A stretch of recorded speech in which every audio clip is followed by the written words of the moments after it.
बिस्मिल्लाहिर्रहमानिर्रहीम।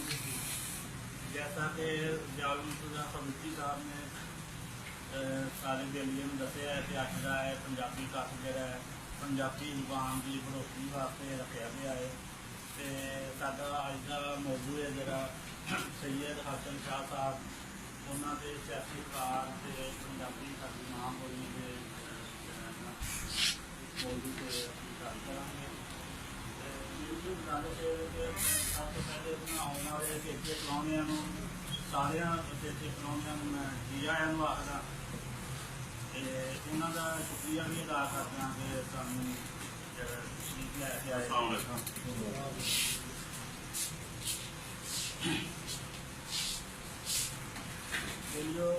गल अक्सर दोस्तों च महफल च बैठे दोस्त गल करते हैं जी पंजाबी जुबान है जी ये की गालां ने जुगतां ने ते भंडां दी जुबान है। वो देखो गल इस तरह है कि ये साडी मां बोली है मादरी जुबान है। सूफिया कराम ने अपना सुनेहा जिहड़ा इहदे च दित्ता है पंजाबी दे विच मादरी जुबान च ते ये किस तरह भैड़ी हो सकती है। इस तरह देखो साडी मां ने जदों बच्चा पैदा होंदा है बोलदा है बोलना सीखता है साडी मां सानूं बोलना सिखाती है ते वो भी मां बोली च दसदी है बोलना जब मां अपनी बोली च बोलती है। जिस तरह के देखो जी अलफ नाल अल्लाह बे नाल बिस्मिल्ला। सूफिया कराम ने भी सारी बलीग दीन की तबलीग जो दरस दिता है उन्होंने सूफिया कराम का सारा कलाम जोड़ा है वो पंजाबी जुबान में मिलता है।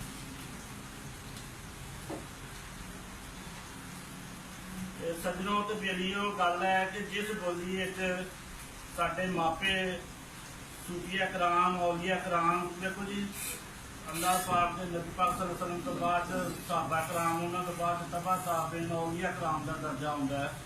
तो वो औलिया कराम ने सूफिया कराम ने जो दरस दिता है वो मां बोली से दिता है। तो जो कुरान पाक नाज़िल होया अरब च नाज़िल होया भी उन्होंने मादरी जुबान से मां बोली थी। तो इस तो तुम अंदाजा कर लो कि मां बोली की अहमियत मादरी जुबान की जी कदर है वो साडी रहतर वहतर की पहचान होंगी है साडी सकाफत की पहचान है। तो इस तो वड्डी तो कोई गल नहीं हो सकती। कुरान पाक उस वक्त उस जगह की जी जुबान से मादरी जुबान से वो नाज़िल होया। असी जगह ना उबड़ बोलियां बोलने से बड़ा फखर महसूस करते हैं। तो दूसरी गल रह गई जी गालां दी जुगतां दी वो किसी जुबान भी हो सकती ने बल्कि दूसरी जुबाना ज्यादा ने। इसलिए जगह ना उसका कोई भी जुबान कोई भी बोली गलत नहीं उसका इस्तेमाल गलत है सोचने वालियां दी सोच गलत है। एडा मिठा लहजा सूफिया कराम का लहजा सारी उन्होंने बोली वो कलाम वो किस तरह गलत हो सकता है। अगर पंजाबी गलत है पंजाबी जो बोलने वाले गलत ने तो बोलने वाले तो साढ़े मापे ने सूफिया कराम ने सारा सुनिया उन्होंने मां बोली दिता है। तो फिर तो अल्लाह मां को फिर असीं उन्होंने भी गलत कहते हैं। ये बहुत ज्यादती है इस वास्ते कट लिखा जाता है कि नौजवान नस्ल को पैगाम दिता जाए जरा ना ये बोली साडी मादरी जुबान है मां बोली है इसकी कदर नूं पहचानो। जिहड़ियां कौमां दी बोली कोई नहीं बोली मां बोली की पहचान नहीं रखते वो कौमां का वजूद खत्म हो जाता है। गल ये बेलियो हुण असीं सारा सारा दिन बैठे गप्पा मारते जांदियां गल्लां करते बाद कहते हो जी ये पंजाबी तिहाई जुगतां ने ये तो बुगाती बोली है फटाफट बिल्कुल जिस तरह उसका इस्तेमाल करोगे उस तरह ही वह होना ना वही नतीजा निकलता है। असी देखो सोचते पंजाबी जां असी ख्वाब वेखते हैं सानू पंजाबी च आउंदा मादरी जुबान च आउंदा। कभी किसी दोस्त को अंग्रेजी च फारसी च हिंदी च भी ख्वाब आया या असी हिंदी च कभी सोचते जो कला पेशा बंदा सोचता है ना उदों मादरी जुबान है जिहदे च बचपन तो जी बोली बोलते आए हो जी अपने मापियां के मूँह बोली सुनते आए हो ਉਹਦੇ 'ਚ ਹੀ ਸੋਚਦੇ ਆ, ਉਹਦੇ 'ਚ ਹੀ ਸਾਨੂੰ ਖਾਬ ਆਉਂਦਾ, ਉਹਦੇ 'ਚ ਹੀ ਆਉਂਦਾ ਹੈ। ਫਿਰ ਜਿਹੜਾ ਲਾਸ਼ ਸ਼ੌਰ 'ਚ ਜਿਹਨੂੰ ਕਹਿੰਦੇ ਉਹ ਤੁਸੀਂ ਮਾਦਰੀ ਜ਼ੁਬਾਨ 'ਚ ਸੋਚਦੇ ਅਸੀਂ ਗੱਲ ਕਰਦੇ ਹਾਂ, ਬੈਠੇ ਕਿਤੇ ਕਿਤੇ ਪਹੁੰਚ ਜਾਂਦੇ ਆ। ਫਿਰ ਇਹਦੇ ਨਾਲ ਨਫ਼ਰਤ ਕਿਉਂ ਹੈ? ਮੇਰਾ ਇਹ ਸਵਾਲ ਹੈ ਦੋਸਤਾਂ। ਤੇ ਫਿਰ ਜਦੋਂ ਇਹਦੇ 'ਚ ਅਸੀਂ ਸੋਚਦੇ ਇਹਦੇ ਜਾਂ ਖਾਬ ਇਹਦੇ 'ਚ ਵੇਖਦੇ ਆ, ਫਿਰ ਇਸ ਬੋਲੀ ਤੋਂ ਨਫ਼ਰਤ ਕਿਉਂ ਹੈ ਜਿਹੜਾ ਕਿ ਨਹੀਂ ਹੋਣੀ ਚਾਹੀਦੀ। ਤੇ ਇਹੋ ਹੀ ਸੁਨੇਹਾ ਸਾਡਾ, ਇਸੇ ਵਾਸਤੇ ਇਕੱਠ ਮਿੱਥਿਆ ਜਾਂਦਾ ਹੈ। ਤੇ ਇਹਦਾ ਜਿਹੜਾ ਨਾ ਅਗਾਈ ਦਿੱਤੀ ਜਾਵੇ ਦੋਸਤਾਂ ਨੂੰ ਕਿ ਇਹ ਬੁਰੀ ਚੀਜ਼ ਨਹੀਂ, ਇਹ ਜਿਹੜੀ ਬੋਲੀ ਮਾਦਰੀ ਜ਼ੁਬਾਨ ਹੈ, ਪੰਜਾਬੀ ਸਾਡੀ ਮਾਂ ਬੋਲੀ ਹੈ। ਤੇ ਇਹਦੇ 'ਚ ਆਪਣਾ ਸਾਨੂੰ ਜਿਹੜਾ ਨਾ ਆਪਣੀ ਸੋਚ ਬਦਲਣੀ ਚਾਹੀਦੀ, ਇਹ ਗਲਤ ਨਹੀਂ ਹੈਗੀ। ਜਿਸ ਬੋਲੀ 'ਚ ਸੂਫੀਆ ਕਰਾਮ ਨੇ ਦੀਨ ਦੀ ਤਬਲੀਗ ਕੀਤੀ ਹੈ, ਜਿਸ ਬੋਲੀ 'ਚ ਸਾਡੇ ਮਾਪੇ ਗੱਲ ਕਰਦੇ ਨੇ, ਉਹ ਨਹੀਂ ਗਲਤ ਹੈ।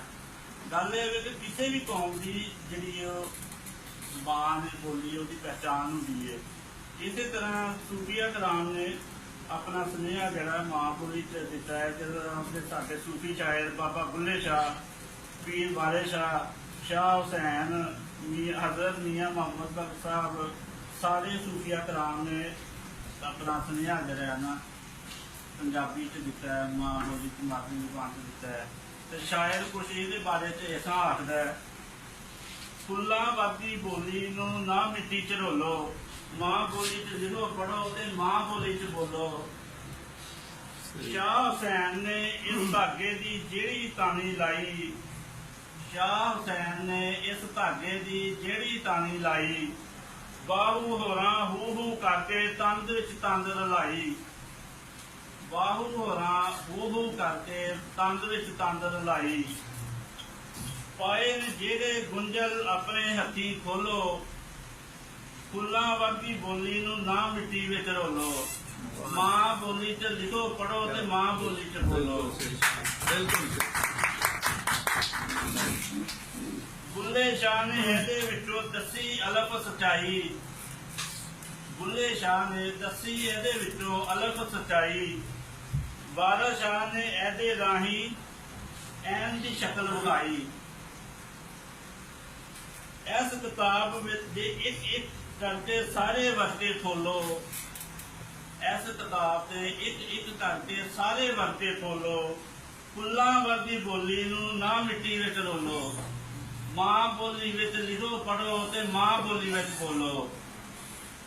ਮੇਰੀ ਇਹ ਗੁਜ਼ਾਰਿਸ਼ ਹੈ ਕਿ ਸਾਡੀ ਗੁਜ਼ਾਰਿਸ਼, ਸਾਡੀ ਮੰਗ, ਸਾਡੀ ਬੇਨਤੀ ਇਹ ਕਿ ਪੰਜਾਬੀ ਜ਼ੁਬਾਨ ਨੂੰ ਲਾਜ਼ਮੀ ਮਜ਼ਮੂਨ ਕਰਾਰ ਦਿੱਤਾ ਜਾਵੇ ਪ੍ਰਾਇਮਰੀ ਜਮਾਤਾਂ ਤੋਂ ਲੈ ਕੇ।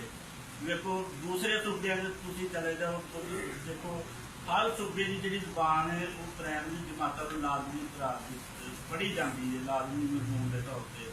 ਤੇ ਪੰਜਾਬੀ ਨਾਲ ਹੀ ਕਿਉਂ ਜ਼ਿਆਦਤੀ ਹੁੰਦੀ, ਇਹੋ ਹੀ ਕਿਉਂ ਭੈੜੀ ਹੈ ਸਾਰਿਆਂ ਜ਼ੁਬਾਨਾਂ ਤੋਂ। ਤੇ ਸਾਰੇ ਦੋਸਤਾਂ ਨਾਲ ਗੁਜ਼ਾਰਿਸ਼ ਹੈ, ਸਾਥੀਆਂ ਕਰਾਮ ਜਿਹੜੇ ਉਸਤਾਦ ਸਾਡੇ ਤਸ਼ਰੀਫ ਲਿਆਏ ਨੇ, ਉਹਨਾਂ ਦਾ ਗੁਜ਼ਾਰਿਸ਼ ਹੈ ਕਿ ਤੁਸੀਂ ਅਸੀਂ ਸਾਰੇ ਬੇਲੀ ਰਲ ਮਿਲ ਕੇ ਕੋਸ਼ਿਸ਼ ਕਰਾਂਗੇ ਤੇ ਫਿਰ ਇਹਦਾ ਹੱਲ ਹੋ ਸਕਦਾ ਹੈ। ਤੇ ਇਹੋ ਹੀ ਗੁਜ਼ਾਰਿਸ਼ ਹੈ। ਬਹੁਤ ਸ਼ੁਕਰੀਆ।